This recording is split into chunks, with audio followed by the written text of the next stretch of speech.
amahoro twishimire twese mu izina rya Yesu Kristo duhagurukiye amen.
Witekanya guhora ku ngoma,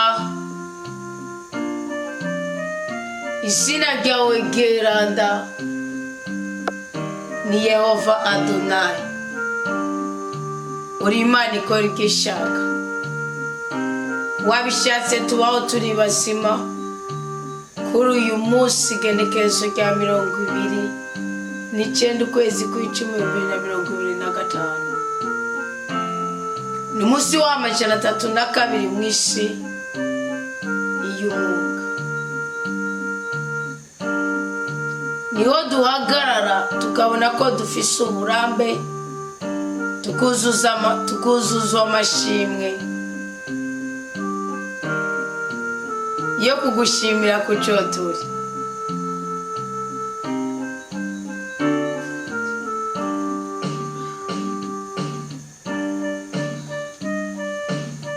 Izina ryawe ryeranda witwa Yehova Elishibo.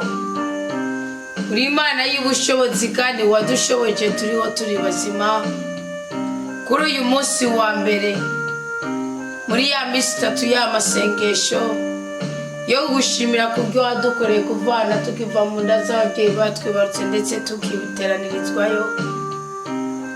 Gushika uyu munsi cyane cyane kubyo wadukoreye muri uku kwezi kw'icumi no ku mihigo twari twaguhigiye muri uku kwezi no kubyo twari twagusabye ngo dukorere.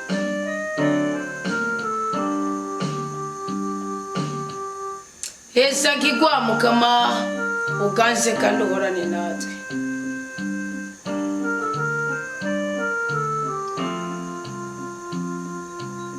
Niwe Yehova Rafa, ufise umuti kuri buri ndwara yose, buri gisuzuguro cyose, buri mubabaro wose, buri gahinda kose. None rero dukize ibiduhanamiye byose, nambari ibyaha byacu byo dutandukanya n'urukiza rwawe twitandukanije nabyo. Turaje muri izamu ryo gusenga tugahindura ikoma, tukugurirwa ikirere cyiza ku buzima bwacu. Izamu riri hagati ya 6 na 9 riduhera umugisha ko twasize uburiri bwacu, ko twasize amashuka yacu, ko twaje kuri uyu musozi wo guteramirako, ko tutatinya igikonyozi, ko tutatinya ibivuga, ko tutatinya umuniho w'ijoro. None umugisha Papa uzokoze cyane kwisabira. Turi gusenga ko tuzi kuri Imana yo gusengwa. None duhembuza inyigisho twuzuza nawe, duhembuza inyigisho duhuza n'umwuka wawe, izi nyigisho iduhuza n'ububasha bwawe.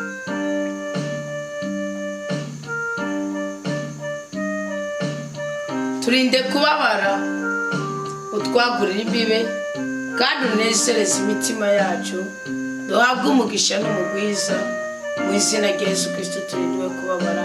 Amen. Amaraso ya Kristo nadushire ku ikimenyetso cy'ibitangaza. Amaraso ya Kristo adushire ikimenyetso cy'ubudahangarwa, kugira ngo umurozi naduhiga tubure, uwuragura naturondera tubure, uwubesha naturondera tubure, uwutanga ibiturire naturondera tubure, ibiheko bitubure, amashitani atubure, ubwambuzi butubure, ubwangushi butubure, ubusambanyi butubure, ufise umwuka w'ubuhemu aduhiga tubure nadutore mu izina rya Yesu Kristo. Dutogwe n'ab'umutima wabo wegereye Imana. Amen. Amen. Amina. Mana mutima mwirana karowe keza kabemera, ingabire idasanzwe iva mu ijuru ikaza muri twebwe tukabaho neza kazi.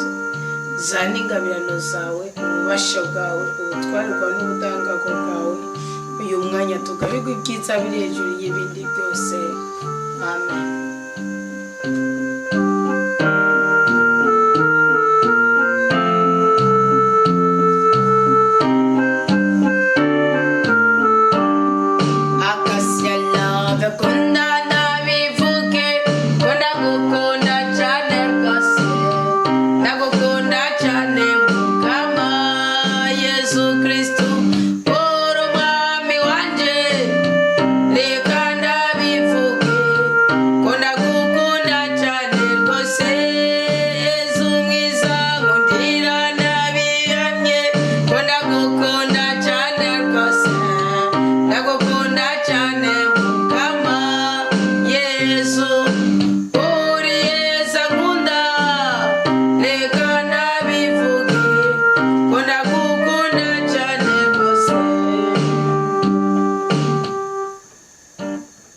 Nuko bakuntu wa umukama aho muri ku mpande zine z'isi, ububasha bwa rudasumbwa bukorere muri twebwe, inema y'Imana ibe mu mitima yacu igwiriye rwose, nta kintu na kimwe tuzobura mu rukundo rw'Imana. Nimushaka muyigeragereshe kimwe muri cyo, nimushaka muyigeragereshe guhurumbira ukuri kw'ijambo ryayo, murabe ingene ibagirira neza. Muri uyu mwanya rero wo mu izamu ryo hagati ya saa 9 na saa 12 turaganira ku bijyanye no kuguruza ikirere cyiza ku buzima bwacu. Murazi yuko ejo twaganiriye ikintu gishobora kutubera intambamye kikugara ikirere cyacu, ubunebwe. Ariko rero turiko tuvuga ibyugara ibirere byacu nibizoze bibatera ubwoba kubera iki? Kuko umugabo yitwa Dawudi yaravuze muri Zaburi ya 18 aravuga ngo mu marushwa naratabaje umukamo wo n'umurongo w'indwi, nakambira Imana yanje ngo ahiri mu ngoro yayo irumva ijwi ryanje, akamu ndayitera karashika mu matwi yayo.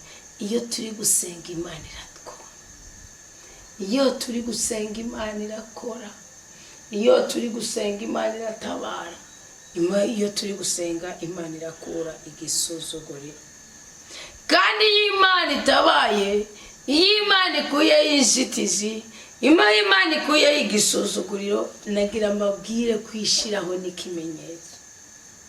Yeme kabaye irashiraho ikimenyetso rwose bikagaragara. Umva ngo n'isi yanyiginyuka ikagigimba, imishinge y'imisozi irabanduka iranyiganyuka kubera ishavu ry'umukamo. Ntimugashavuze Imana. Hari abantu imitima yabo yamaze kuvuriranira mu ibyaha, n'imitsi y'imitima yarabatsigenga kujya ku mutima uri mu ibinure byinshi. Nimushaka ubwiga iby'ijambo ry'Imana, nimubwiga ibyo kwisubirako. Hari abantu akanwa kabo atakindi gakora atari ukuvugana ubwishime muri kugara ikirere cyiza ku buzima bwawe.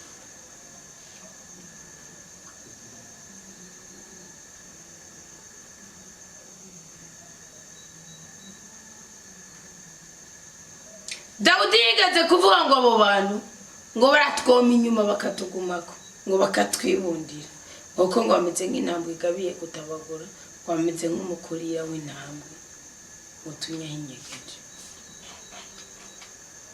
nimumara kumva ibi bintu byugara ikirere cyacu nta kindi cyo gukora Zaburi avuga ngo haguruka Mukama uzugwanya basi bacu batsinde kandi batsindagirire hasi tukiyakire mu makuba ntukiyakire mu bukene ntukiyakire mu bisuzuguro genda mupfukamira mu gacerere ubibwira Imana Dawudi yaravuze ngo Uwiteka ugerageze ukize ubuzima bwanje umubisha ngo kandi ubikora ukoresheje inkota yawe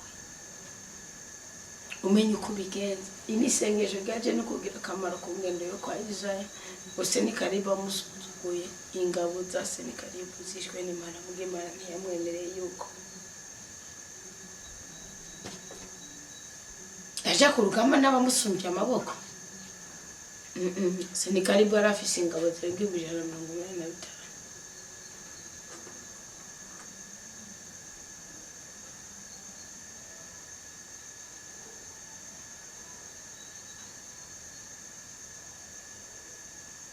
Umwanditsi wa Bibiliya aravuga ngo nukiza abantu bawe ukoresheje ikiganza cyawe cy'ukuryo Mukama gikora ibitangaza ukiza abantu bose b'iyisi cyane cyane bafise umugabane muri ubu buzima ngo kuko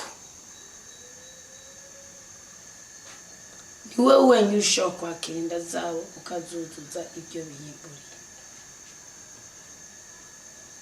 niwe wenyine ushoboye gufasha abahungu babo bagahaga niwe wenyine ushoboye gutabara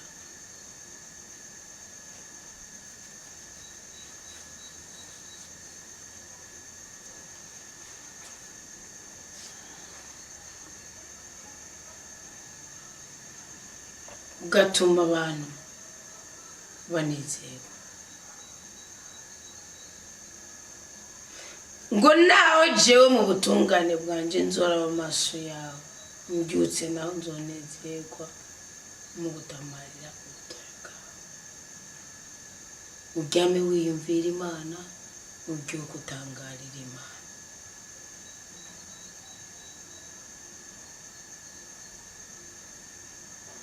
Imana nuyivugisha iravuga isotozo kwemera kwawe isotozo kwizigira kwawe yigeragereshe kimwe muri cyo gukora kwibwanya ibisuzuguro kandi ko gerekere ko ibyiza byose ukeneye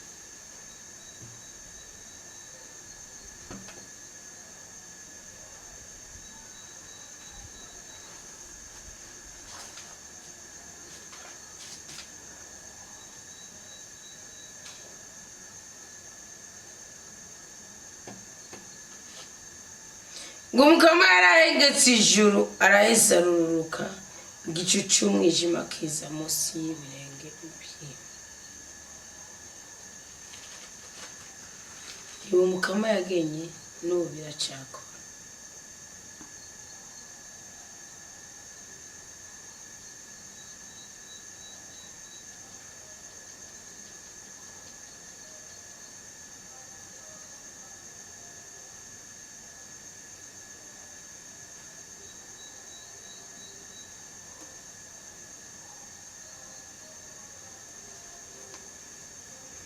ejo twabonye ikintu cya mbere gishaka ubwakire cy'umuntu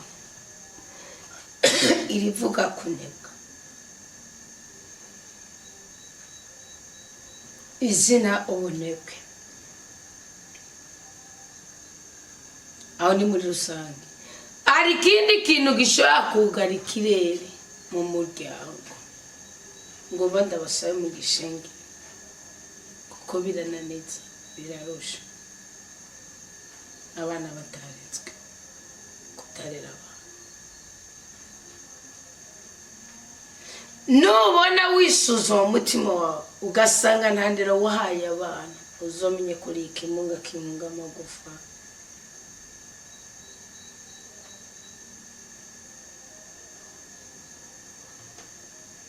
Bibiliya avuga muri mwene Sirake 22 umwana atagira indera ateza isoni se iyo ari umukobwa ho akaba aragahomba umukobwa w'incabwenge araronka umugabo yamara ushira isoni atera intuntu uwo mubyaye. Umukobwa yerura aramaramaza n'umugabo wiwe, nawe abo bombi bakamugaya.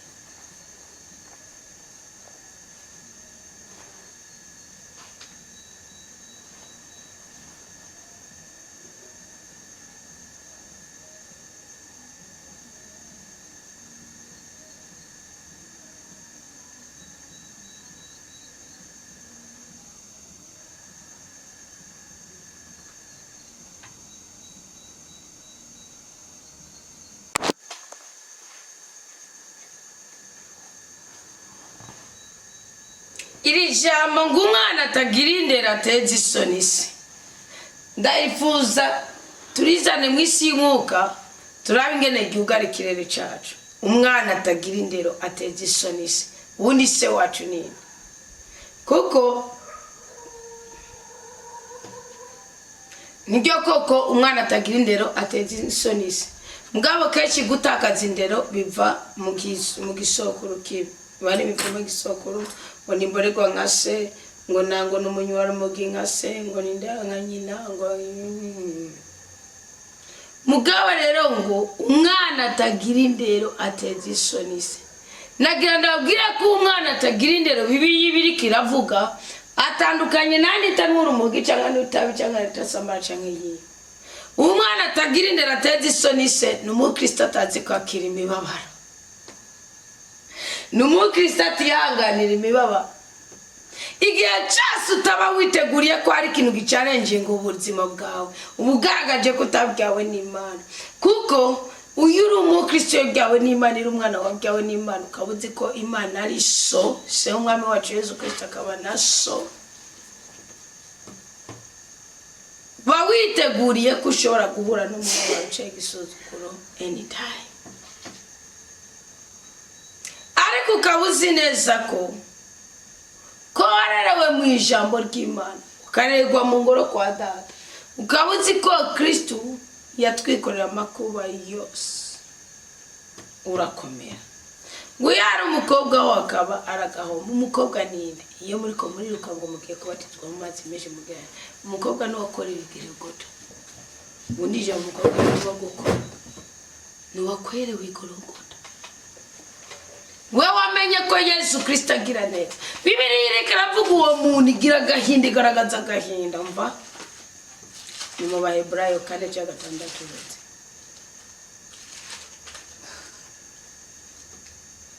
Ni 6 murongo wa 4. Ngwerega abigeze kubonesherezwa n'umuco bakumviriza kanovera kingabira niva mu ijuru, bagasangira mutima mweranda, bakumviriza kanovera k'ijambo ry'isa ry'Imana hamwe n'ibitangaza by'igihe turorereye, ngo maze bakagwa bakabita, ngo ntibishaka gusubira kubahindura bashasha ngo bigaye, kuko basubiye kwibambira umwana w'Imana no kumutetereza imbona nkubone.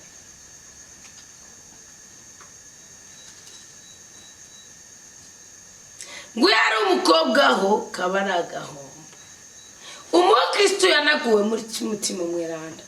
Umukristo avuga ibisabisho, umukristo ajya muri ruwanje, akajya muri nza, akajya mu mware, akajya gukora, akajya yarakuye kuba umukristo ku buryo bw'uko n'imbere y'urupfu agaragara ko ari umukristo, n'imbere y'inzara, n'imbere y'ubukene, n'imbere y'idari cyangwa bajya gufata aramadeni menshi mutazishyure ko mutemeye kwamamaza mu nzitsemuka. Kuko abamaze gusogongera ukamenya ko Yesu Kristo agira neza, abamaze kuzura mutima mweranda biragoye.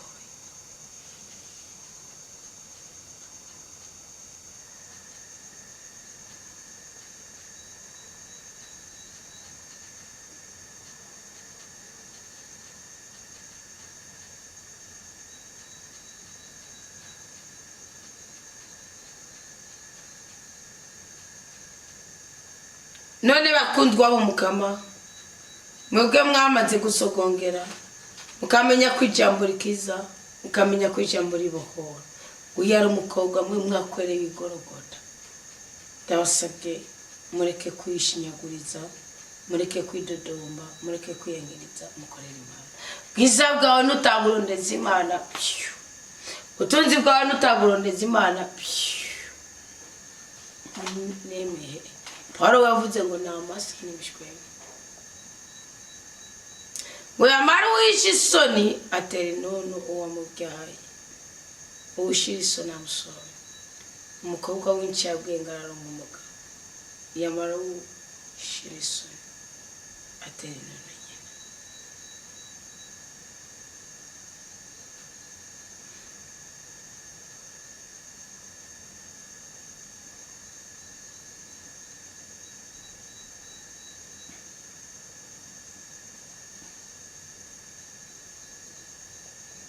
Bakundwa mu mukama, ikiyago kitabereye ni nko gutamba mu gihe cy'ikiganiro, ariko uguhana no kurera igihe cyose kibere nibwo bwitonze. Raba muhana iminwa yanyu, muhana ibiganza byanyu.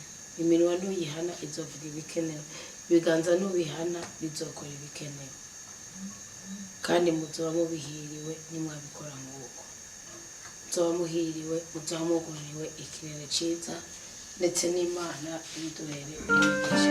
Bibaye bibiri byugara ikirere cyiza cyacu. Mugerageze mugihane, mugiyeze ubunebwe, kubugaragara nk'umuntu ataretswe n'indi. Ni wa muntu atateguriwe kwiyakira, atateguriwe kwakira imibabaro. N'urugo nuja kugubaka uzi ngo bizokoma bimeze neza, uzomara amahoro. N'akazi nuja ugakora kadabashoboka kwigenza ko, ndetse kubera ubutunzi bw'urugo rwa Shitani kakwigenza ko. Noneho ndasabye ngo umwuka w'Imana abe kuri twebwe. Ubu umutego witwa kuba utarezwe, ukagaragaza ibitekerezo aho utomwirijwe kubigaragaza.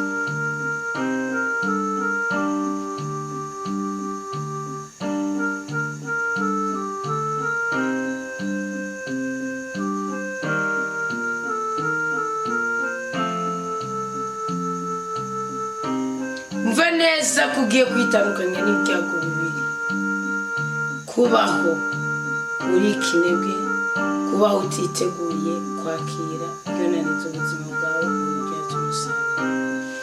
Kinebwe, kutarekwa. Ariko ni muri bwirere umwuka w'Imana ntabare. Turagushimiye nyagura ku ngoma kuri aka kanya keza tumaranye nawe. Komeza utwubake, komeza utunagure, komeza udusanasane. Amaraso ya Kristo agutwikire.